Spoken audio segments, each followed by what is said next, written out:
안녕하십니까. 하이구조 권영근입니다. 오늘은 데크 슬라브의 구조 해석에 대해서 학습해 보도록 하겠습니다.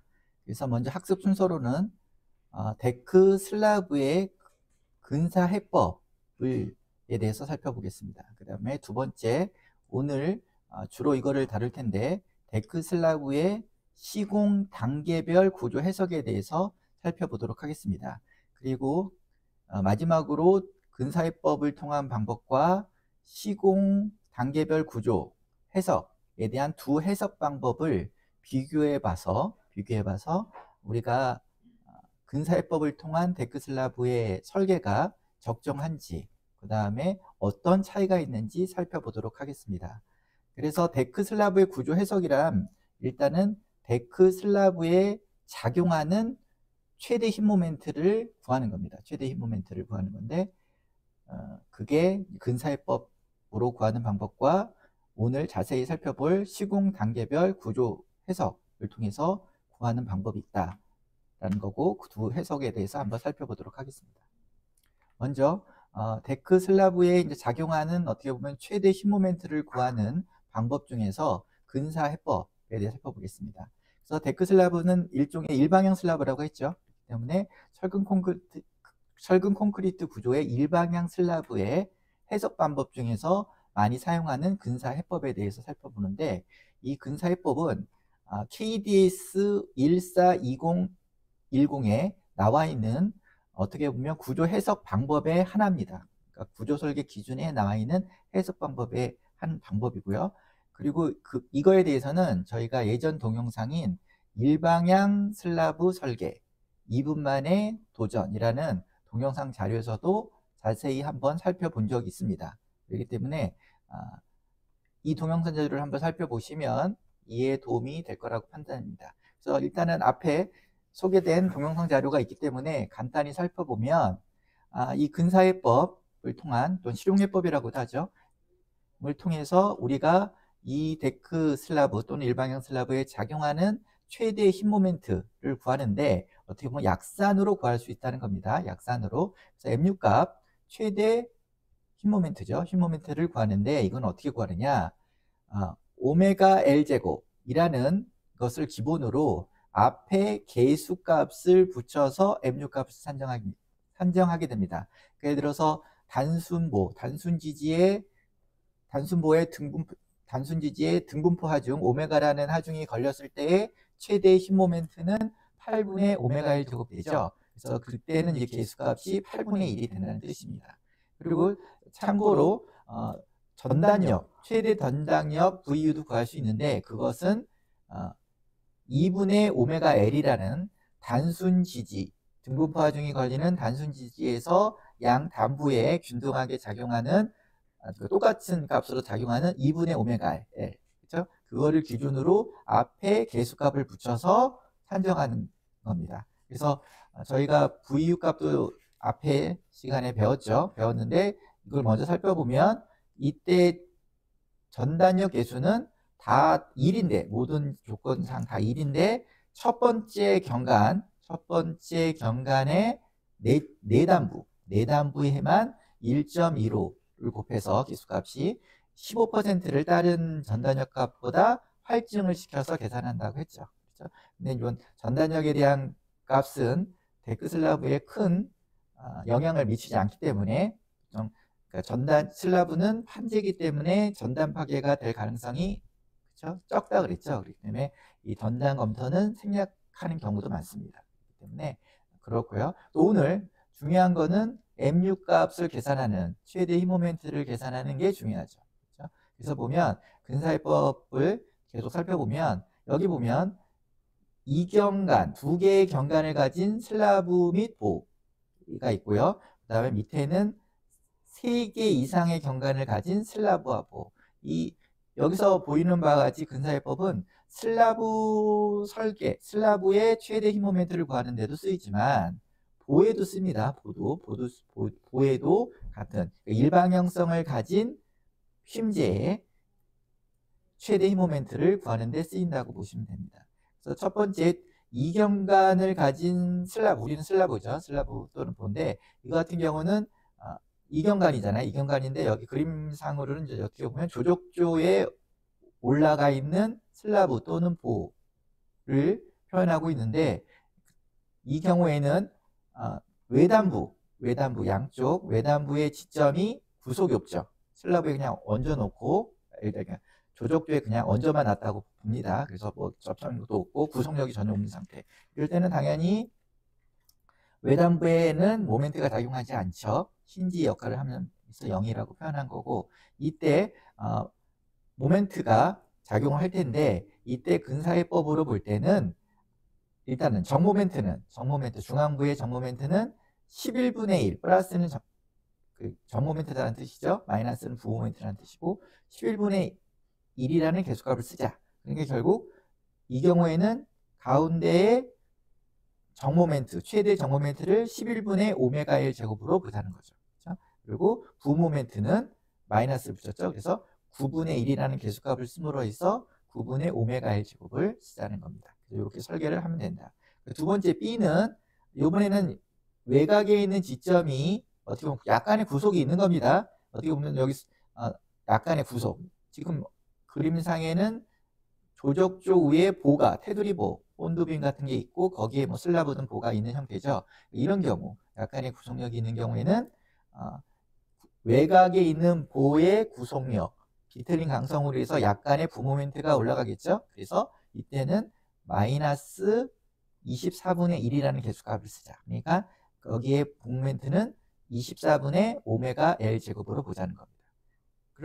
그리고 내단부 부모멘트는 앞에 A 그림과 똑같이 그냥 9분의 오메가 L 제곱으로 보는 거고요.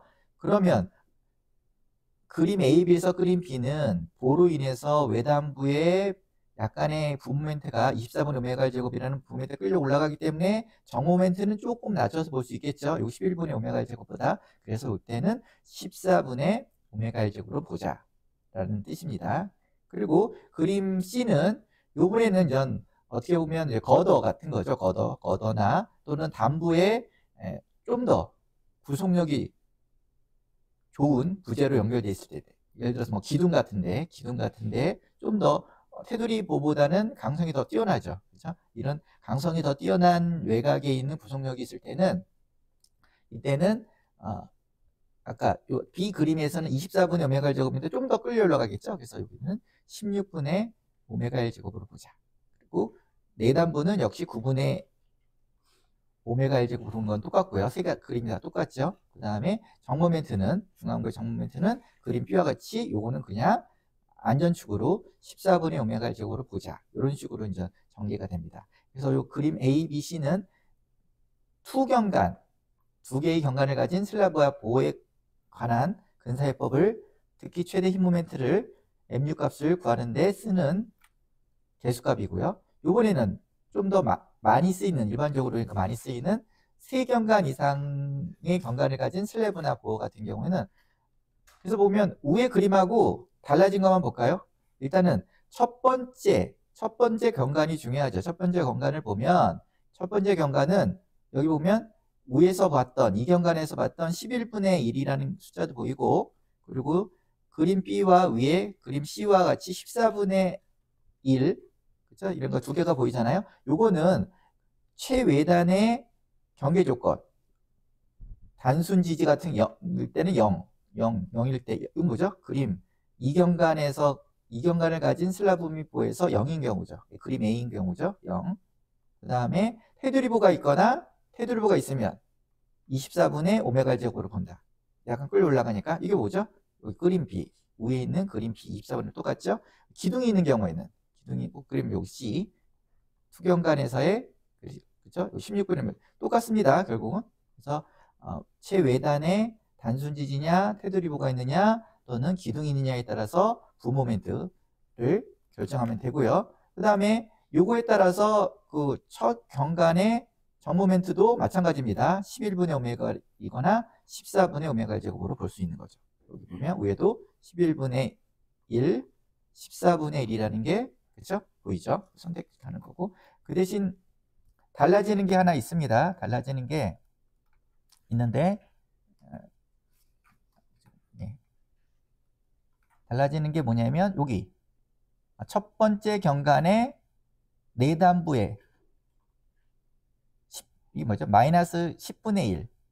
위에는 다 몇이었죠? 투경관은 9분의 1이었잖아요. 근데 그거는 10분의 1로 좀 줄어드는 거죠. 그렇죠? 이 경관에 비해서 볼 수 있고, 그 다음에 또 여기서 달라지는 거는 양단 연속인 경우, 양단 연속인 경우에는 여기 가운데, 여기요, 가운데 단부는 더 작아진 부 모멘트 11분의 오메가 1 제곱으로 볼 수 있고, 그 다음에 중앙부의 정 모멘트는 16분의 오메가 1 제곱으로 볼 수 있다는 거.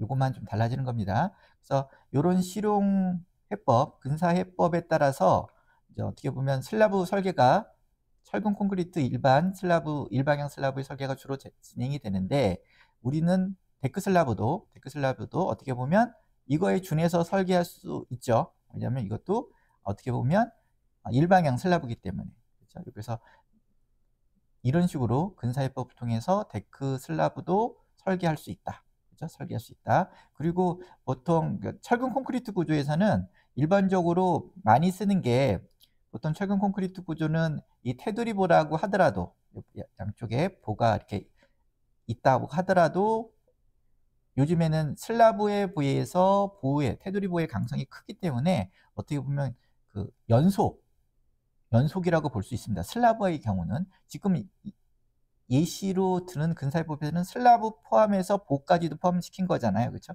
슬라브는 강성이 얇고 위에 비해서 테두리보는 강성이 크기 때문에 이걸 고정으로 볼 수 있다고 했습니다. 그렇기 때문에 보통 우리가 일반 철근 콘크리트 일반 슬라브 요거 가운데 거를 많이 쓰죠. 근사해법으로. 그래서 중앙부는 16분의 오메가 1 제곱을 많이 쓰고, 그 다음에 단부에 부모엔트 철근을 할 때는 11분의 오메가 1 제곱을 많이 씁니다. 참고로 보시면 5는 일방향 슬라브 설계 예전 2분 안의 도전이란 예전 동영상이 있으니까 좀 살펴보시기 바랍니다. 그래서 저희도 저번 시간에 뭘 배웠죠? 비합성 데크 슬라브의 강도 설계를 배웠잖아요. 그렇죠? 그때 뭐를 기준으로 봤었죠? 뭐를 기준으로 봤냐면, 여기서 실용해법에 따른 정모멘트는 외단부가 가장 불리한 조건이니까 외단부를 기준으로 11분의 오메가 1 제곱을 썼고, 그 다음에 부모멘트는 10분의 오메가 1 제곱으로 써서 그죠? 근사해법을 활용을 해서 벌써 설계를 한번 해봤습니다. 설계를 해봤고요. 그리고 그 당시에 제가 설명을 하면서 어떤 말씀을 드렸냐면, 이때 우리는 철골보 위에 지지되는 데크 슬라브이기 때문에 이 경우에는 11분의 오메가 1 제곱을 쓰는 게 좀 합리적이다. 써야 된다라고 말씀을 드린 적이 있습니다. 여기 보면 14분의 오메가 1 제곱도 써도 되잖아요. 여기 보면. 근데 단부 구속력에 따라 다르잖아요. 그렇죠? 단부 구속력에 따라, 예를 들어서 이렇게 그림 B나 C와 같이 구속력이 있으면, 그렇죠? 구속력이 있으면 중앙부에 14분의 오메가 1 제곱도 써도 되는데, 그렇죠? 그런데 우리는 그 당시에 여기 보통 우리가 철골보에 얹어져 있잖아요. 데크 슬라브가 일반적으로, 물론 IC보에도 올라가 있지만 철골보에 이렇게 올라가 있기 때문에 어떻게 보면 14분의 오메가 1 제곱을 쓰는 것보다는 11분의 오메가 1 제곱을 쓰는 게 그렇죠? 타당하다라고 말씀을 드렸습니다. 그래서 이런 것도 한번 오늘 다시 한번 검토를 한번 해보겠습니다. 그래서 보면 이런 근사해법을 통해서 이제 데크 슬라브를 설계할 수가 있습니다. 설계할 수 있는데, 어쨌든 이 근사해법을 통해서 우리가 알고자 하는 것은 데크 슬라브에 작용하는 최대 힘 모멘트를 어떻게 산정하느냐는 겁니다. 그렇죠? 그래서 보면 이때 보면 대부분의 건축물의 바닥 구조물은 보통 3연속 경관의 데크 슬라브가 많죠. 그죠? 데크 슬라브 입장에서 보면 3경관이 많습니다. 그렇기 때문에 일반적으로 3경관 데크 슬라브를 기준으로 근사해법을 적용하는 경우가 많고요. 이때 밑에가 되어 있겠죠. 그죠? 아까 앞에서 그림에서 보았지만 모멘트 계수가 오메가 L 제곱을 기준으로 이렇게 계수가 선정이 되는데, 이때 보통 첫 번째 외측 경관의 이때 최대 정 모멘트는 어떻게 보면 보수적으로 11분의 오메가 L 제곱이라는 모멘트 값을 쓰는 거고, 그 다음에 이때 부모멘트는 첫 번째 외측 경관의 최대 부모멘트는 마이너스 10분의 1 오메가 L 제곱이라는 모멘트 값을 쓰면 된다. 그렇게 해서 저번 시간에 저희가 한번 그거를 통해서 예제를 풀었습니다. 그죠? 풀었고, 오늘 좀 더 이렇게 썼던 근사회법 값들이 과연 합리적일까를 한번 따져보도록 하겠습니다.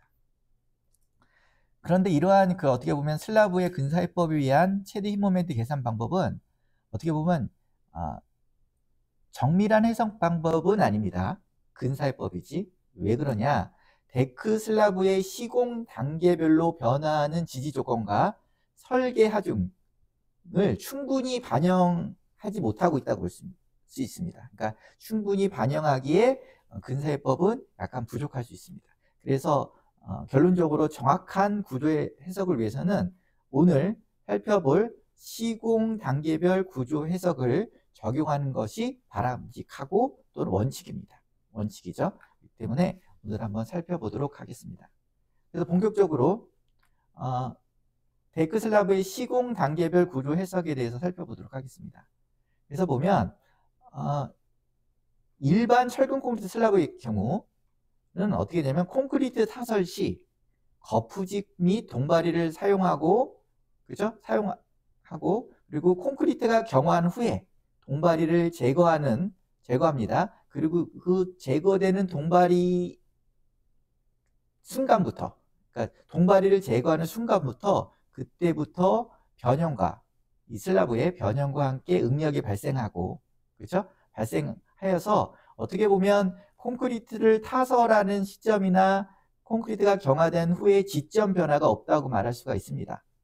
지점 변화가 없다고 말할 수 있습니다. 그러나 이에 비해서 오늘 우리가 지금 학습하고 있는 데크 슬라브는 어떻죠? 일반적으로 동바리를 설치하지 않죠. 동바리를 물론 설치하는 경우도 있지만 동바리를 일반적으로 설치하지 않습니다. 그리고 콘크리트 타설 시, 그렇기 때문에 콘크리트 타설 시 변형과 응력이 콘크리트 타설 시 바로 발생합니다. 그러니까 일반 철근 콘크리트 슬라브는 밑에 동바리, 슬라브 하부에 동바리를 막 촘촘히 배치되어 있잖아요.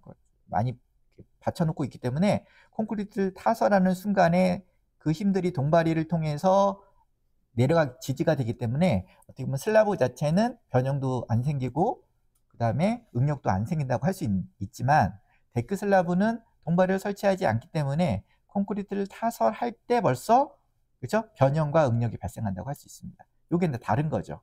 일반 슬라브, 철근 슬라브와 데크 슬라브의 거동이 좀 다른 겁니다. 그리고 또 콘크리트가 경화된 후에는 데크 슬라브 어떻게 보면 연속 경관으로 지점이 변화할 수가 있습니다. 그러니까 콘크리트 타설할 당시의 지점 조건과 콘크리트가 경화된 후에 지점 조건이 변화된다는 거죠. 그죠? 그러기 때문에 어떻게 보면 시공 단계별 구조 해석이 필요한 겁니다. 데크 슬라브 같은 경우는. 어떻게 보면 따라서 콘크리트 경화 전후에 데크 슬라브의 지지 조건의 변화를 고려를 해야 됩니다. 그래서 콘크리트 타설 시에는 콘크리트 자중과 데크 플레이트 자중을 작용시키고, 그리고 콘크리트가 경화한 후에는 마감 고정하중과 활하중을 추가로 작용시킴으로써 시공 단계별 구조 해석을 진행해서 그로 인해서 우리가 알고자 하는 데크 슬라브에 작용하는 소요 최대 힘 모멘트를 산정하는 것이 원칙입니다. 그래서 이걸 좀 더 살펴보면, 예를 들어서 밑에 그림과 같이 콘크리트 타설 시 데크 플레이트의 지지 조건을 살펴보면 보통 데크 플레이트가 이렇게 첫 번째 그림 같은 경우는 이렇게 단순 지지로 이렇게 지지보에 단순 지지로만 지지되는 경우가 있습니다. 단순 지지. 그리고 또는 이렇게 이경관 연속으로, 그렇죠? 이경관 연속으로 한 판으로 그냥 이렇게 쭉 이경관 연속으로 지지되는 경우가 있고요. 경우에 따라서는 3경관 연속 지지를 하는 경우도 있죠. 그렇죠? 한중 지지가 이렇게 나눠지는데 보통 단순 지지가 보통 많이 쓰이는데 단순 지지는 지지를 하더라도 이 지지부의 보에 R15는 무조건 단순 지지죠. 그렇죠? R15는 단순 지지, 데크 플레이트를 단순 지지로 올려놓을 수밖에 없습니다. 시공 시에는. 왜냐면 이쪽을 연속 지지로 올려놓으면 여기가 막히잖아요. 그렇죠? 여기 가운데 있는 게 R시다. R15가 위에를 막아버리니까 그 연속 지지가 할 수가 없죠. 그렇죠? 보면 그래서 R15는 단순 지지인데 철골보도 이게 철골보는 연속 지지를 할 수가 있겠죠. 상부 프렌지 가운데 있는 H형강 상부 프렌지를 패싱해서 지나가면 되니까 그렇죠. 그렇지만 연속 철골보도 단순 지지로 거치할 수도 있겠죠.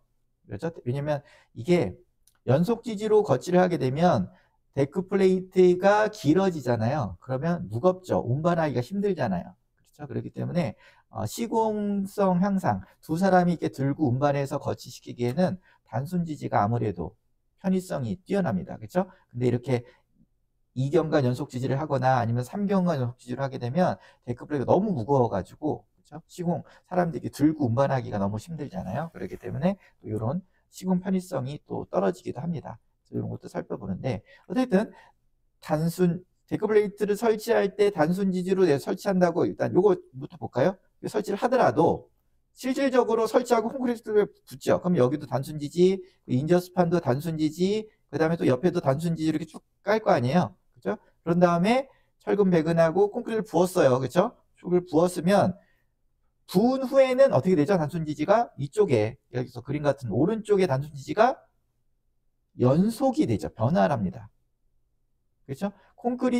데크 플레이트를 까는 순간에는 단순 지지 형태로 깔았는데 실제로 콘크리트가 다 굳은 후에는 인접 스판에 데크 슬라브와 연속이 되기 때문에 단순 지지였던 것이 불연속이었던 것이 연속으로 변합니다. 그렇기 때문에 이거에 대해서 고려를 해줘야 된다는 거죠. 그래서 보면 여기 위에 무슨 말이냐면 콘크리트 타설 시에는 뭐 단순 지지를 기준으로 보죠. 어떤 것들이 작용하죠? 미경화 콘크리트의 자중, 그렇죠? W 옛날에 DC라고 표현했나요? 네, W 데드로드인데 콘크리트 자중. 그 다음에 데크 플레이트의 자중, WDD라고 표현했나요? 데드로드인데 데크 플레이트. 요것만 작용하는 겁니다. 그렇죠? 요것만. 그래서 요게 작용하면서 벌써 이런 단순 지지 형태의 모멘트가 발생을 하죠. 그렇죠? 완전 단순 지지라면 여기 얼마죠? 8분의 오메가 L 제곱이겠죠. 벌써 그렇죠? 벌써 응력이 벌써 휨 모멘트가 벌써 작용을 합니다. 그러고 나서 그 다음에는 예를 들어서 굳었어요. 그렇죠? 콘크리트가 경화한 후에는 예를 들어서 3경간 연속 지지로 변했죠. 변화하게 되면 이때 작용하는 설계 하중은 경화된 후에는 마감 고정 하중. 왜냐면 앞에 콘크리트 자중과 데크 플레이트 자중을 제외한 피니쉬나 아니면 실링 같은 나머지 콘크리트 경화한 후에 설치되는 고정 하중을 마감 고정 하중이라고 할 때 그 하중이 작용하고 그 다음에 이제 라이브로드 활하중이 그때 또 작용을 하겠죠. 그걸로 인해서 지금 오른쪽 그림과 같은 3경간 연속의 휨 모멘트가 발생할 겁니다. 그렇죠? 그래서 요 두 개를 결국은 더해줘야죠. 합해줘야 되죠. 합해서 정 모멘트의 크기와 또는 분 모멘트 크기를 갖고 데크 슬라브의 응력 검토를 하는 게 원칙이죠. 원칙이 되죠. 이게 바로 시공 단계별 구조 해석입니다. 시공 단계별 구조 해석이고요. 그런데 이제 철골보 같은 경우에는 이렇게 또 단순 철골보에 지지되는 데크 슬라브는 단순 지지되지만 아래 그림과 같이 철골보가 2연속으로 이렇게 쭉 한꺼번에 까는 경우도 있습니다. 그렇죠? 3연속도 물론 있고요. 그런 경우에는 또 어떨까요? 그 경우에는 콘크리트 타설 시에는 또 이런 콘크리트의 자중과 데크 플레이트의 자중으로 인해서 이렇게 연속보로서 응력이 발생해서 가운데 지점에는 분 모멘트가 발생하고 그 다음에 중앙부에는 정 모멘트의 크기가 이 정도로 단순 지지보다는 작겠지만 이렇게 작용을 할 겁니다. 그렇죠? 근데 이런 상태가 있다가 굳었어요. 그렇죠? 굳으면 조건이 바뀌죠. 조건이 바뀌어서 예를 들어서 이 경우 그렇죠? 요 지점은 뭐가 되죠? 여기서는 지점이 단순지지였는데 불연속이었는데 여기는 갑자기 연속으로 바뀌어버리죠. 그렇죠? 연속으로 바뀌어버리고 그러므로 인해서 또 여기에 작용하는 이 안쪽에서 작용하는 모멘트의 크기도 그렇죠? 변합니다. 그렇죠? 변합니다. 그래서 이런 것들을 고려해서 시공 단계별 구조 해석을 진행해야 된다는 얘기입니다. 그래서 보면 콘크리트 타설 시 데크 플레이트 지지 조건과 또 콘크리트가 경화한 후에 데크 슬랍의 지지 조건이 달라지기 때문에 그렇죠? 같아지면 예를 들어서 같은 경우는 그냥 이렇게 할 필요 없죠. 시공 단계별 구조 해석을 나눠서 할 필요가 없습니다. 근데 달라지기 때문에 하는 거고 그 다음에 또 뭐라 했죠? 일반 철근 콘크리트 슬라브에 비해서 콘크리트를 타설할 때부터 변형과 응력이 생기기 때문에 또 그렇죠? 시공 단계별 구조 해석을 진행한다고 할 수가 있습니다. 그래서 우리가 한번 예제를 통해서 한번 살펴보도록 하겠습니다.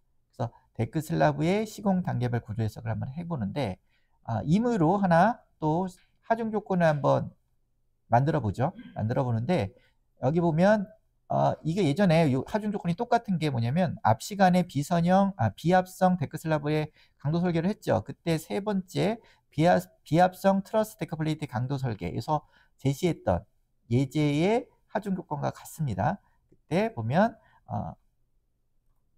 콘크리트 슬라브 트러스 데크 슬라브의 춤을 150이라고 받고 그러면 여기다가 곱하기 24kN/세제곱미터를 곱하면 그렇죠? 곱하고 단위를 평면미터당 kN으로 환산하면 3.45가 되고요. 그리고 이때 데크 플레이트의 자중은 0.25가 되고 그렇죠? 요게 보면 이 두 개가 콘크리트 타설 시 예를 들어서 시공 단계별 해석에서는 콘크리트 타설할 때 작용하는 하중이죠. 그렇죠? 근데 그러고 나서 콘크리트가 경화됐어. 경화되고 나서 그 다음에 설치되는 하중이 피니시죠.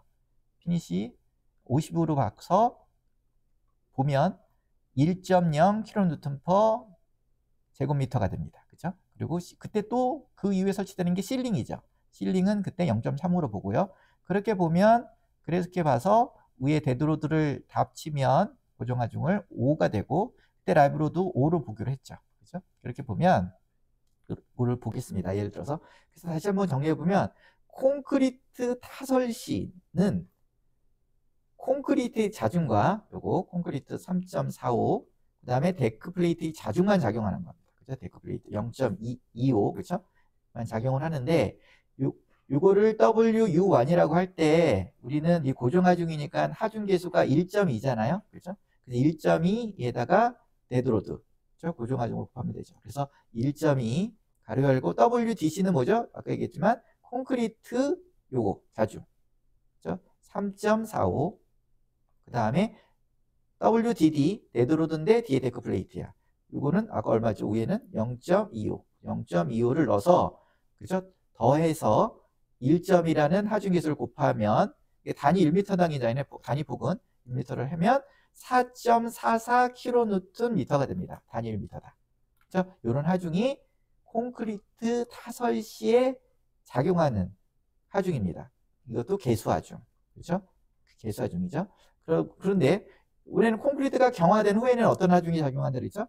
콘크리트가 경화된 후에는 마감 고정 하중이라는 뭐죠? 여기 피니시와 또는 실링에 대한 하중이 작용하고 그 다음에 라이브로드가 작용하죠. 활하중이 작용합니다. 그래서 보면 WU2라고 해서 1.2 데드로드 플러스 1.6 라이브로드잖아요. 단위 길이 1m를 곱하고 그럼 여기 보면 데드로드는 어떤 데드로드하고요? 여기 위에서 2라고 그렇죠? 2라고 0.3을 더한 거죠. 추가 그때는 마감 고정하중이니까 그래서 보면 1.2에다가 여기 위에서 1하고 0.3을 더한 1.3을 그렇죠? 곱해서 그 다음에 라이브로드는 우리가 5라고 봤잖아요. 그렇죠? 5에다가 하중계수 1.6을 곱해서 더하면 어떻게 되죠? 결국은 콘크리트 경화 후에 작용하는 계수 설계하중은 9.56kN/m가 됩니다. 단위미터당이요. 그죠? 이렇게 된다는 거죠. 그래서 한번 예제를 통해서 예제인 하중 조건을 통해서 한번 우리가 콘크리트 타설 시의 계수 설계하중은 4.44. 그 다음에 콘크리트가 강화된 후에는 9.56이라는 계수 설계하중이 있다는 것을 그죠? 배웠습니다. 이런 경우에 그래서 요거는 첫 번째 그림은 요거는 단순 지지. 그죠? 콘크리트 타설 시에는 단순 지지일 수도 있고 또는 뭐죠? 이렇게 이경관 연속일 수도 있고. 그죠? 근데 콘크리트 경화한 후에는 3경관 연속으로 변하잖아요. 그래서 보면 지점 상태가 단순부 같은 경우는 여기 지점 상태가 변하죠. 불연속에서 연속으로. 이쪽도 변하죠. 그리고 모멘트 크기도 달라지죠. 그렇죠? 모멘트 크기도 여기 보면 이경관 연속의 근사해법에 의해서는 안쪽이 9분의 오메가 L 제곱이었는데 그렇죠? 여기는 10분의 오메가 L 제곱으로 바뀌잖아요. 그렇죠? 이런 식으로 변화가 이루어집니다. 그래서 이거 살펴볼 거고요. 그래서 또 계속 계산해 보겠습니다. 그럼 먼저 시공시 데크 플레이트를 단순 지지로 설치하는 경우 이렇게 단순 지지로.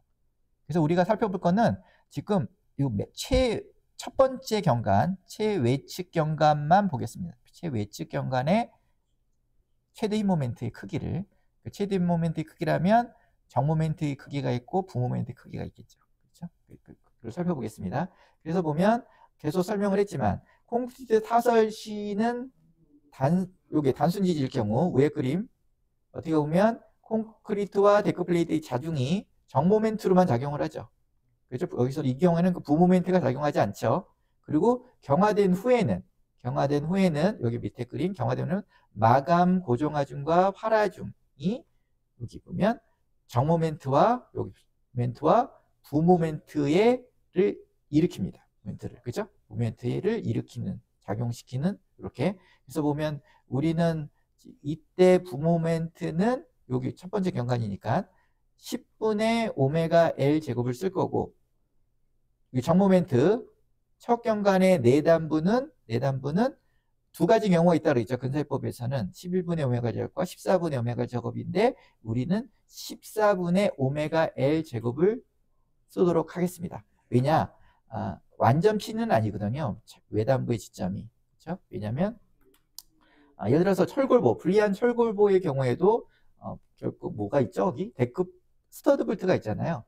그렇죠? 보통 철골보 위에 스터드 볼트를 설치를 하고 그거를 콘크리트가 굳은 후에는 그 스터드 볼트가 어떻게 보면 외곽 쪽에 데크 슬라브의 구속력을 발휘하죠.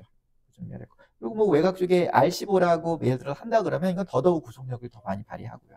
그렇죠? 구속력을 많이 발휘하고 그렇기 때문에 우리는 이제 철골볼 기준으로 좀 불리한 조건으로 보는데 그 중에서도 스터드 볼트 같은 약간 구속력은 실질적으로 있기 때문에 이때는 14분의 오메가 L 제곱으로 검토를 하도록 하겠습니다. 그렇게 해서 다시 정리를 하면 그래서 보통 콘크리트 타설 시의 정 모멘트 요게 단순 보이실 경우 중앙부의 정 모멘트를 살펴보면 우리가 알겠지만 단순 부분이니까 MU1이라고 할 때 8분의 오메가 L 제곱이 됩니다. 그래서 8분의 1 곱하기 이때 작용하는 콘크리트와 데크 플레이트의 자중은 얼마였죠? 위에 앞에서 4.44였잖아요. 그럼 오메가 4.44 곱하고 우리가 3.5m를 한번 보겠습니다. 경관 3.5m 경관을 한번 예를 들어서 살펴볼게요. 3.5의 제곱을 곱하면 콘크리트 타설 시 단순 보이스 정모멘트에 걸리는 최대 정모멘트는 6.4kNm가 됩니다. 단위미터. 여기가 그렇죠? 이거 되고 그러면 이제 콘크리트가 경화한 후에 요 경화 밑에 경화한 후에 최대 정모멘트 중앙부 요 정모멘트 여기 요 정모멘트 요거는 MU2라고 할 때 이때는 벌써 앞에서 발생했던 타설 시에 발생했던 위에서 6.8이라는 단순 지지였을 때 그 값이 벌써 있는 상태죠. 여기서는. 그렇죠? 그렇기 때문에 타설 시에서 앞에서 구했던 8분의 WU1의 L의 제곱이는 앞에서 구했던 요 값이 그대로 추가되고 새로이 경화된 후에는 어떤 하중이 작용하죠? 마감 고정 하중과 활화중이 작용하죠. 그렇죠? 그게 얼마였죠? 그거는 9.56이었어요. 그렇죠? 한번 볼까요? 네, 그렇죠. 9.56. 9.56 보이시죠? 9.56이겠죠? 그렇기 때문에 9.56 있고 오메가 그래도 스판의 제곱 3.5 미터니까 3.5의 제곱. 근데 여기 실용해법은 얼마를 적용하기로 했죠? 여기 보면 14분의 오메가 1제곱 적용하기 때문에 14분의 1을 곱하면 그래서 앞에 타설시의 단순 지지로 8분의 오메가 1제곱에다가 지금 경화 후에 그 14분의 오메가 제곱을 더하면 결국 15.17 kNm라는 최대 모멘트가 어디에 작용한다? 중앙부. 그죠? 첫 경관의 중앙부에 작용하게 됩니다. 이게 최대 정모멘트라는 거죠. 최대 정모멘트. 그죠? 부모멘트는요. 부모멘트는 아까 단순 지지로 데크플레이트를 깔았기 때문에 이 경우에는 부모멘트가 있나요? 없습니다. 작용하지 않고 오로지 경화된 후에 작용하는 어떤 하중으로 마감 고정 하중과 활화 하중으로 인해서 발생하는 하중. 이게 얼마죠? 9.54였잖아요. 9.54. 그렇죠? 9.54. 요거에 얼마의 실용해법을 적용한다 그러면 여기에 10분의 그죠? 오메가 1제곱이잖아요. 이렇게 계산하면 11.7이 됩니다. 그렇죠? 그렇게 보면 다 구한 거죠. 이게 단순 지지로 데크플레이트를 설치를 하고 경관 3.5m 했을 경우에는 우리가 부모멘트에는 얼마 걸려요? 부모멘트에는 11.71이 걸리고 정모멘트에는 15.17이라는 휘모멘트가 걸립니다. 이렇게 설계를 하는 게 어떻게 보면 시공 단계별 구조 해석입니다. 그래서 시공 단계별 구조 해석을 통해서 우리는 정모멘트 또는 부모멘트에 각각 최대로 걸리는 휘모멘트를 계산을 한 거죠. 그렇죠? 근데 여기서 살펴볼 것은 이렇게 계산을 하니까 해보니까 정모멘트가 크게 나옵니까? 부모멘트가 크게 납니까? 여기 정모멘트, 여기는 밑에 거는 부모멘트잖아요. 정모멘트가 크게 나오죠. 그렇죠? 여기 정모멘트는 11.71인데 부모멘트는 부모멘트가 11.71인데 정모멘트는 15.17이니까. 근데 보통 우리가 근사해법을 쓰게 되면 어떤 것들이 크게 나오죠? 여기 보면 일반적으로 보면 근사해법을 쓰면 부모멘트가 크게 나오는 게 상식입니다. 그렇죠? 각 부모멘트가 최외측도 그렇고 내측도 그렇고 그렇죠? 다 여기 보면 부모멘트가 정모멘트보다 크게 나오는 게 일반적이죠. 그런데 시공 단계별 해석을 진행해 봤더니 이렇게 단순 지지로 올려놓은 경우에는 정모멘트가 대래 크게 나오더라. 이걸 한번 우리가 생각해 볼 필요가 있습니다. 그 다음에 이번에는 그러면 뭐 데크 플레이트가 보통 단순 지지로 거치되는 경우도 있지만 경우에 따라서 2경관 연속으로 지지되는 경우도 있겠죠. 그래서 이번에는 시공시 데크 플레이트를 2경관 연속 마찬가지로 3.5m를 기준으로 하겠습니다. 로 설치되는 경우에 대해서 그러면 시공 단계별 해석을 한번 해보죠.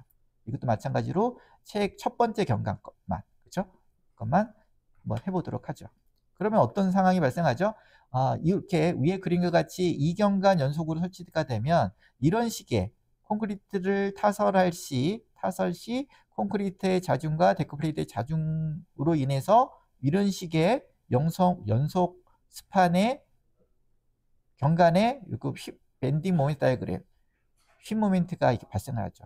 그랬을 때 실용해법에 의하면 부모멘트는 내단부 쪽에 9분의 오메가 1제곱 그리고 정모멘트는 14분의 오메가 1제곱이 작용한다고 할 수가 있습니다. 그렇죠? 그런데 이런 상태에서 콘크리트가 경화됐어. 그렇죠? 경화되면 이렇게 세 경과 연속으로가 또 변하겠죠. 그래서 지점 조건이 여기서는 불연속이었는데 이쪽에서는 갑자기 연속으로 변했죠. 그렇죠? 그럼 이때는 모멘트가 달라지는데 휘 모멘트가 달라지는데 이때 작용하는 하중은 어땠죠? 그때는 마감 고정 하중과 활하중으로 인해서 밑에 그린 것 같은 밴딩 모멘트 다이어그램이 그려지죠. 그렇죠? 이럴 때 네 경관에서 보면 첫 번째 경관에서 보면 이때도 정모멘트는 14분의 오메가 제곱 그런데 부모멘트가 좀 바뀌죠. 위에는 9분의 오메가 제곱인데 이때는 세 경관 이상이니까 10분의 오메가 제곱으로 바뀝니다. 그렇죠? 두 개를 더해주면 합해주면 그죠? 합해주면 정모멘트나 분모멘트 쪽을 각각 합해주면 그 부분의 최대 힘 모멘트를 알 수가 있겠죠. 그렇죠? 그래서 한번 구해보겠습니다. 그래서 보면 먼저 콘크리트 타설 시 최대 정모멘트 MU1이라고 하죠. 그럼 중앙부죠. 여기 이게 얼마로 보기로 했죠? 14분의 오메가 제곱으로 보기로 했죠. 그러면 MU는 14분의 오메가 WU1 플러스 L의 제곱. 근데 앞에는 W 오메가 U1은 고정 콘크리트와 데크플레이트 자중이라 그랬죠. 얼마였죠? 4.44였잖아요. 그죠? 그래서 14분의 1 곱하기 4.44 곱하기 스판 3.5의 제곱을 하면 3.89가 나옵니다. 그죠? 그리고 또 여기 콘크리트 타설 시 최대 분모멘트 MU2는 요 9분의 오메가 1 제곱으로 본다고 했잖아요. 그죠? MU2는 9분의 1 곱하기 그때 하중은 마감 고정하중과 활하중이니까 아니죠. 타설시니까 마찬가지로 콘크리트와 데크플레이트 하중이죠. 그러니까 4.44에다가 스판의 제곱을 하면 그때 6.04가 나옵니다. 그렇죠? 그 다음에 이제 콘크리트가 경화한 밑에 그림입니다. 밑에 그림에서의 콘크리트가 경화한 후에 최대 정모멘트는 첫 경관의 중앙부만 보는 거예요. 첫 경관의 중앙부. 얼마로 보겠죠? 14분의 오메가 1 제곱으로 보기로 했잖아요. 그러니까 14분의 오메가 1 제곱으로 보는데 거기에다 뭐를 포함시켜야 되겠죠? 위에서 계산한 위에서 계산했던 콘크리트 타설 시에 요거 14분의 오메가를 계산한 거 있잖아요. 지금 중앙부죠? 중앙부니까 여기 3.85를 더해서 나머지 마감 고정하중과 활하중에 추가되는 요 하중을 넣어야 되겠죠. 그래서 보면 그 앞에서 계산했던 콘크리트 타설 시에 14분의 오메가 U1 L의 제곱 했던 거 똑같죠? 위에 요 계산한 거하고 있죠? 중앙부니까 요거랑 계산 똑같잖아요. 수식이 플러스 여기 밑에 경우 14분의 경화된 후의 하중이니까 아까 이게 얼마였죠? 9.56이었죠? 그러니까 마감 고정하중과 활하중을 더한 거. 그쵸? 9.56. L의 제곱. 그래서 더하면 결국 이 데크 슬라브의 최대 정모멘트는 12.26이 됩니다. 그죠? 12.26이 되고 또 이때 같은 방식으로 요 내부 그죠? 내부 첫 경관 내단부는 콘크리트 타설 시에는 앞에 구했죠. 6.04 여기에다가 더하면 되죠. 더하면 되는데 6.04 그러니까 9분의 오메가 L 제곱 요식하고 똑같잖아요. 그죠? 여기다가 뭐가 추가되냐면 콘크리트 경화 후에 발생하는 10분의 오메가 1 제곱인데 이때 오메가는 마감 고정하중과 활하중을 더한 거. 그렇죠? 그래서 더하면 17.75가 됩니다. 킬로뉴턴 미터. 단위 미터다. 그렇죠? 요 같은 경우는 2경관이기 때문에 그렇죠? 데크플레이트를 2경관 연속으로 깔았기 때문에 부모멘트가 크게 나오죠. 정모멘트보다.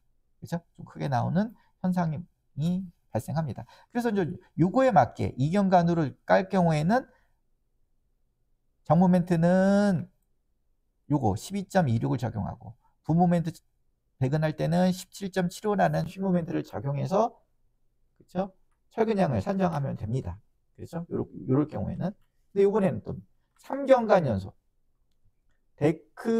시공시 데크플레이트를 이번에는 3경관 연속 지지로 설치할 경우 그 이상으로 설치할 경우 그러면요 이거는 어떻게 보면 콘크리트가 경화한 후나 그리고 데크플레이트 설치해서 콘크리트를 부는 경우나 지점 조건이 변하지 않습니다.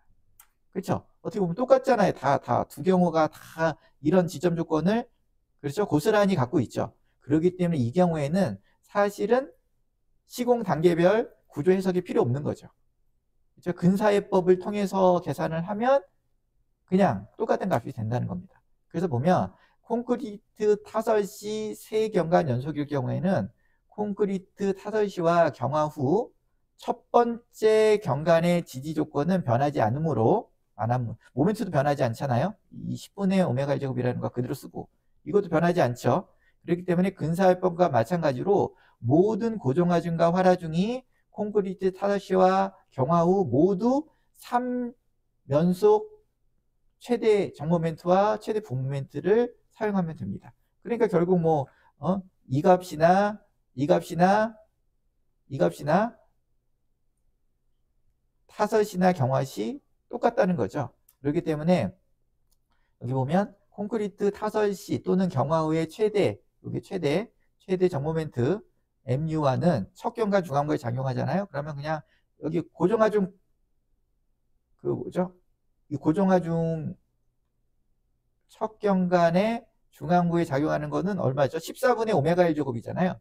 그렇죠? 14분의 오메가 1 제곱. 그래서 그 오메가는 1.2 데드로드 플러스 1.6 라이브로드죠. 근데 우리는 앞에 다 구해놨잖아요. 그렇죠? W1과 U2를 구해놨기 때문에 그때 계수 하중이 오메가가 4.44 더하기 9.56이 되니까 오메가 L제곱 그리고 14분의 오메가 L제곱을 해서 12.25가 됩니다. 그렇죠? 이렇게 풀면 되고, 그리고 여기 내단부도 척경과 내단부도 똑같이 마찬가지입니다. 콘크리트 타설시나 경화 후 합쳐서 최대 데크 슬라브에 작용하는 최대 부모멘트 MU2는 척경과 내단부의 10분의 오메가 제곱으로 이렇게 작용을 합니다. 그래서 10분의 오메가 제곱으로 하면 17.15가 되는 거죠. 17.15가 되는 건데, 우리가 근데 좀 다른 거는 앞에서 우리 앞 시간에 비합성 데크 슬라브의 강도 설계했을 때는 우리가 여기 뭐로 썼죠?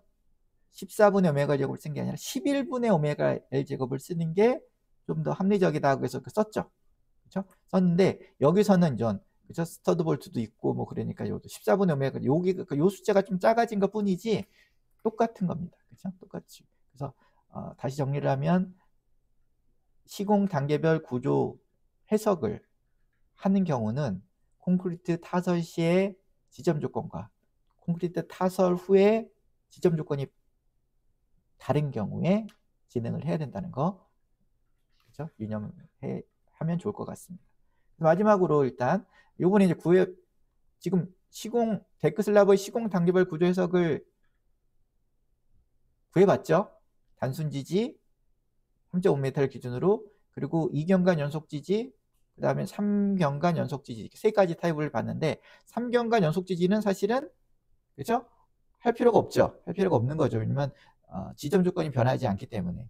그리고 그래서 보면 데크 슬라브의 최대 정모멘트와 데크 슬라브의 최대 부모멘트를 구해봤는데 보면 3경관 연속 지지는 부모멘트는 똑같죠. 부모멘트는 똑같고 정모멘트는 약간 달라진 거는, 작아진 거는, 시공 단계별 구조 해석에서 잠깐 달라진 거는 근사해법에서는 11분의 오메가 제곱으로 설계했지만 이거는 14분의 오메가 제곱으로 설계를 했기 때문에 약간 달라진 거지, 그렇죠?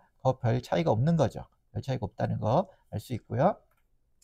근데 이제 우리가 살펴볼 거는 앞에서 단순 지지, 데크 플레이트가 시공시 단순 지지로 거치되거나 또는 2경관 연속으로 거치된 경우에는 지점 상태가 변화하고 그 다음에 휨 모멘트의 크기가 변하기 때문에 어떻게 보면 시공 단계별 구조 해석을 하는 게 그죠? 원칙이고 이게 정확한 정밀 해석이라고 할 수가 있는 거죠.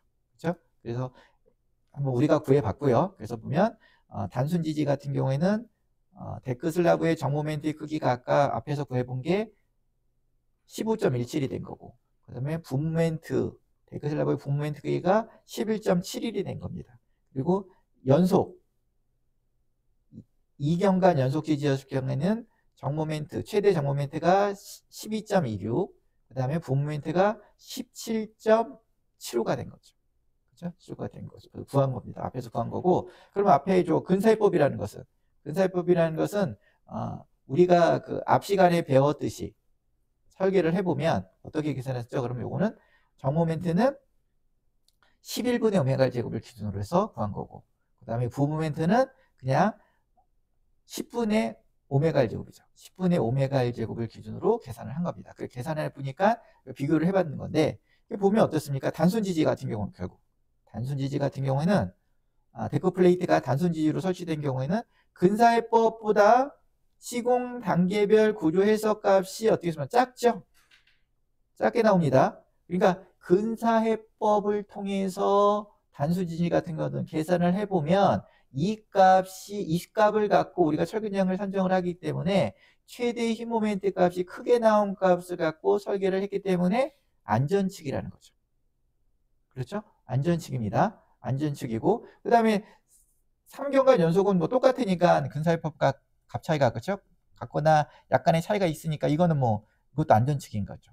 그렇죠? 그래서 보면 데크 슬라브 설계 시 시공 시 데크 플레이트 지지 조건이 단순 지지인 경우와 3경관 연속인 경우에는 근사해법에 대한 최대 모멘트가 모두 정모멘트, 부모멘트 모두 시공 단계별 구조 해석에 의한 값보다 크거나 같게 나타나므로 안전측임을 알 수 있다는 거죠. 안전측임.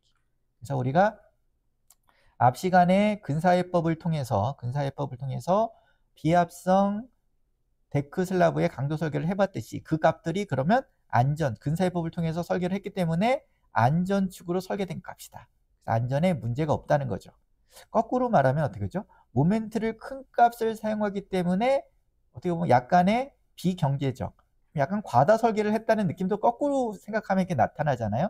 그러니까 예를 들어서 단순 지지나 3년간 연속인 경우에는 데크 슬라브 같은 경우에는 시공 단계별 구조 해석을 하면 거꾸로 경제적 설계를 할 수 있다는 얘기죠. 그리고 시공 단계별 구조 해석을 하는 게 마땅하고 원칙이고, 그렇죠? 이런 식으로 한번 우리가 한번 고민해 볼 필요가 있습니다. 근데 여기 투경관 연속의 문제가 좀 있어요. 왜냐면 다만 데크 슬라브 설계 시 시공 시 데크 플레이트 지지 조건이 철고보에 지지되는 2경관 연속인 경우에는, 왜냐면 RC에는 단순 지지밖에 할 수 없으니까, 그렇죠? 철고보에 지지된 2경관 경우에는 근사해법에 의한 분모멘트 값이 뭐죠? 요거 분모멘트 값입니다. 분모멘트 17.15가 시공 단계별 구조 해석의 값 앞에서 구했던 17.75보다 작죠. 거꾸로. 그래서 근사해법을 통해서 이경관으로 데크 플레이트를 깐 경우에는 분모멘트가 조금 과소평가될 수도 있다는 것을 우리가 좀 유념을 해야 됩니다. 그렇죠? 근데 값이 크지는 않아요. 그렇죠? 크게 이렇게 큰 차이가 나지는 않아요. 그렇기 때문에 어떻게 보면 뭐 대세에는 시작이 없지만 어쨌든 간에 이경관 연속 지지인 경우에는 데크 플레이트가 시공시 구모멘트가 근사해법으로 우리가 예를 들어 설계를 했고 설계를 하면 이 값들이 조금 과소평가가 될 수 있다는 것을 우리는 좀 유념을 해야 됩니다. 그렇죠? 유념을 해야 된다는 거. 그래서 계속적으로 결론을 보면, 데크 슬라브 설계는 시공시 데크 플레이트의 지지 조건에 따라서 시공 단계별 구조 해석을 진행하는 것이 원칙입니다. 그래서 데크 플레이트 지지 조건이 단순 지지냐, 또는 이경관 연속이냐, 또는 양단 연속 지지냐에 따라서 단계별로 구조 해석을 해서 거기에서 나오는 최대 힘 모멘트, 부모멘트도 그렇고 정모멘트도 그렇고 최대 힘 모멘트를 구해서 그걸 갖고 설계를 하는 게 상세 설계이고 원칙입니다. 원칙이에요.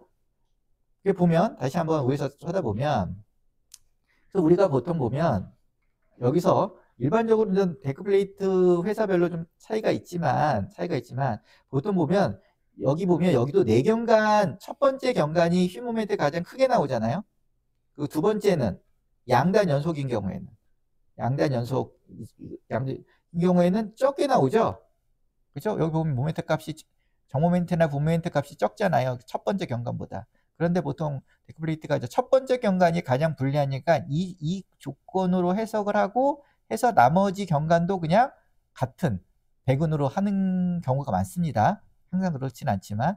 근데 경우에 따라서 요 네 경관도 내부 경관의 양단 연속이라고 한다면 데크 슬라브가 요 네 경관에 요거 11분의 오메가 1제곱 그리고 16분의 1제곱 그 다음에 여기가 지지 조건도 여기가 데크를 깔 때 단순 지지냐 연속 지지냐에 따라서 요거를 시공 단계별 해석을 하면 더더욱 경제적 설계를 할 수 있다는 거죠. 그렇죠? 그래서 여기서 보면 양단 연속 지지라는 것을 그래서 써놓은 겁니다. 그렇죠? 더더욱 양단 지지 연속 같은 경우는 시공 단계별 구조 해석을 하면 더욱 설계에 쓰이는 최대 모멘트가 작게 나올 수 있다는 거죠. 그렇죠? 그런데 좀 번거롭잖아요. 번거롭고 그래서 보통 실무에서는 초기 구조 설계 단계에서는 시공 시 어떤 지지 조건을 갖는지가 알 수가 없죠. 어떻게 보면 데크 플레이트를 단순 지지로 깔고 있는지 2경관 연속으로 깔고 있는지 3경관 연속으로 깔는지를 모릅니다. 그렇죠? 그렇기 때문에 이거는 샵이 나와봐야 알죠. 그죠? 데크 플레이트 시공업체가 샵을 그려서 나와야 알지 초기에는 알 수가 없습니다. 그래서 보통 일반적으로 철골보에 지지된 3경관 연속 스판으로 가정을 하고 그런 경우가 가장 많으니까 그렇죠? 그리고 첫 번째 웨이츠 경관의 경우에는 근사해법을 통해서 어떻게 최대 정 모멘트는 11분의 오메가 1제곱을 사용하고 그리고 최대 부 모멘트는 10분의 오메가 1제곱이라는 모멘트 계수를 사용해서 많이 설계를 하죠. 그렇죠? 많이 설계를 합니다. 그래서 저번 시간에 제가 여기 정모멘트, 특히 정모멘트는 11분의 오메가 제곱을 써야 된다고 하는 이유는 저희가 좀 철골보잖아요. 철골보의 철골보를 경우에서 얘기를 한 건데 저번에 예제도 철골보의 지지대는 3경관 연속으로 했으니까 그래서 요거를 적용을 했는데 이거를 혹시나 14분의 오메가 제곱으로 쓰면 어떨까? 또 생각이 있겠죠? 그럼 왜냐면 실용해법상에는 또 여기 보면 14분의 오메가 제곱도 쓸 수가 있잖아요. 그죠? 앞에 볼까요? 어느 정도 구속이 있을 경우에는 14분의 오메가 제곱을 써도 되니까. 그렇죠? 요거를 쓸 수도 있다고 생각이 되겠죠? 그렇죠? 쓸 수도 있다고 생각이 되는데 요거에 대한 요 경우에는 예제에서는 요 경우에는 그래서 보면 예를 들어서 요게 정모멘트잖아요. 지금 요걸 계산할 때 우리가 요거를 얼마를 썼다 그랬죠? 이게 11분의 오메가 제곱을 쓴 값입니다. 그죠? 요거를 쓴 건데 요걸 혹시 14분의 오메가 제곱으로 따로 한번 계산을 해보시면 요거보다 시공 단계별 구조 해석값보다 작게 나올 수 있습니다. 작게 나와요. 그래서 제가 이거 지금 그 당시에 철골보에 지지되는 것은 14분의 오메가 제곱을 쓰는 게 조금 그렇죠? 문제가 있을 수 있으니까 11분의 오메가 1제곱을 써야 된다라고 말씀드린 겁니다. 그렇죠? 그래서 요 값 때문에 그렇습니다. 요거 시공 단계별 구조 해석을 통해서 양쪽을 비교해 봤을 때 철골보에 지지되는 경우 여기 보면 요거를 14분의 오메가 1제곱을 쓸 경우에는 그렇죠? 요게 좀 작게 나와서 과소평가될 수 있다고 나올 수 있습니다. 그래서 제가 저번 시간에 말씀을 드린 겁니다. 그래서 철골보에 지대는 첫 번째 경관 외측 경관에서는 정모멘트는 그 당시에 11분의 오메가 1제곱 그러니까 모멘트 계수를 11분의 1을 써야 된다라고 제가 저번 시간에 말씀을 드린 거고 근데 예를 들어서 이게 경우에 따라 틀린데 이게 이제 철골보가 아니라 RC보에 얹어져 있다. 그렇죠? RC보에 얹어져 있다고 보면 물론 RC보는 연속 지지로 설치가 할 수가 없죠. 연속 경관으로 그렇죠? 그 뭐죠? 데크 플레이트를 칠 때 그렇죠? 할 수가 없습니다. 그렇기 때문에 좀 문제가 있고 그다음 근데 또 내부 경관에서 이런 내부 경관 이런 데에서 데크 플레이트를 이렇게 단순 지지로 설치를 하는 경우도 또 있죠. 그렇죠? 그래서 이런 경우에 대해서 좀 여러 가지 케이스로 상세히 검토를 해야 되는데 그래서 RC보에 예를 들어서 지지되는 경우에는 요거를 경우에 따라서 14분의 오메가 1제곱으로도 쓸 수 있다고 봅니다. 면밀히 검토를 해봐야 되겠지만 근데 우리는 지금 철골보에 지지되는 것으로 가정을 했기 때문에 그죠? 11분의 오메가 제곱으로 봐야 된다고 그렇죠? 저번 시간부터 말씀을 드려서 오늘은 그 이유를 말씀을 드렸습니다. 이거는 시공 단계별 구조 해석을 통해서 볼 때 이렇게 써야지 철골보에서는 좀 안전치기다라는 거고요. 그렇죠? 그렇지만 다만 근사해법을 적용할 경우 철골보에 지지된 2경관 연속 부모멘트의 크기가 시공 단계별 해석에 비하여 작게 나옴으로써 과소평가될 수 있다고 말씀드렸죠? 여기 지금 앞에서 우리가 빨간색으로 표현되는 거 과소평가 됐죠. 이거 작게 나왔잖아요. 이거보다 여기 작게 나왔잖아요. 그래서 이거는 주의를 해야 되는데, 그런데 그 값의 크기가 오차가 매우 작아요. 그래서 실질적으로 보면, 순경간 지금 3.5m로 검토를 했잖아요. 3.5m 이내의 데크슬라브 설계에서는 상기와 같은 근사해법을 적용해도 실질적으로는 무방하다고 생각이 됩니다. 왜냐하면 이 근사해법을 통해서 나온 이런 모멘트 값들이 제가 여유 있는 값이라 그랬죠. 여유 있는 값입니다. 이런 값들이 여유 있는 값이고, 실질적으로 이렇게 근사해법을 통해서 모멘트 값을 구할 게 아니라 진짜 실질적인 모델링을 통해서 하중을 넣어서 설계를 해 볼 수도 있어요. 그리고 그거를 통해서 모멘트 값을, 최대 힘 모멘트 값을 산정할 수도 있는데, 그런 경우는 또 우리가 지금 근사해법을 통해서 계산한 Mu 값보다 작아질 수 있기 때문에 그런 말씀을 드린 겁니다. 그래서 이런 것까지 감안을 하고, 그 다음에 데크 슬라브 설계를 할 때도 좀 여유 있게 좀 어느 정도 설계를 하잖아요. 이렇게 딱딱 정확히 이렇게 100% 딱딱 맞춰서 설계하는 게 아니기 때문에, 그런 설계상의 안전율까지 고려를 한다면 뭐 이렇게 실용해법을 써서 설계를 해도 크게, 그렇죠? 무방하다고 생각이 됩니다. 그래서 데크플레이트 업체별로 이런 것들을 감안해서 나름대로의, 어떻게 보면 최대 힘 모멘트 산정식을 제안을 하죠. 그래서 어떤 업체는 근사해법을 통해서 심플하게 계산하는, 최대 힘 모멘트를 심플하게 계산하는 것을 제시를 하기도 하고, 또는 어떤 업체는 이런 시공 단계별 구조 해석을 통해서 또 산정하도록 하고, 그리고 또 때로는 정모멘트는 좀 안전축으로 해서 시공 단계별 구조 해석을 통해서 계산하고, 부모멘트는 그냥 실용해법을 통해서 나오는 여유 값을 쓰기도 하고, 이렇게 다양합니다. 다양하고. 그래서 어쨌든 데크 슬라브는 일반 철근 콘크리트 슬라브에 비해서 좀 다르다. 그러니까 어떻게 보면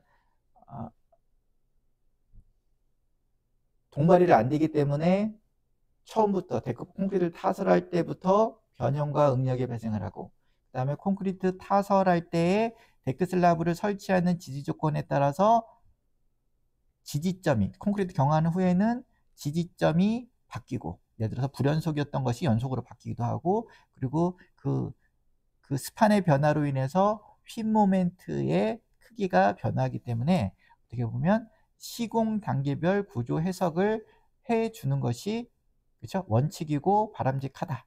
그렇죠? 그런데 좀 해석적으로 좀 면밀히 좀 검토해야 되는 게 있잖아요. 그런 좀 수고가 들어가지만, 그리고 시공 단계별 구조 해석을 진행하게 되면 값들이 작게 나오기 때문에, 휨 모멘트 값들이 작게 나오기 때문에 어쩌면 경제적 설계도 가능을 하다. 그렇죠? 그리고 보면 데크 회사별로 보면 이 스판별로 그 최외단부 첫 번째 스판과 가운데 연속되는 스판의 모멘트 값이 다르잖아요.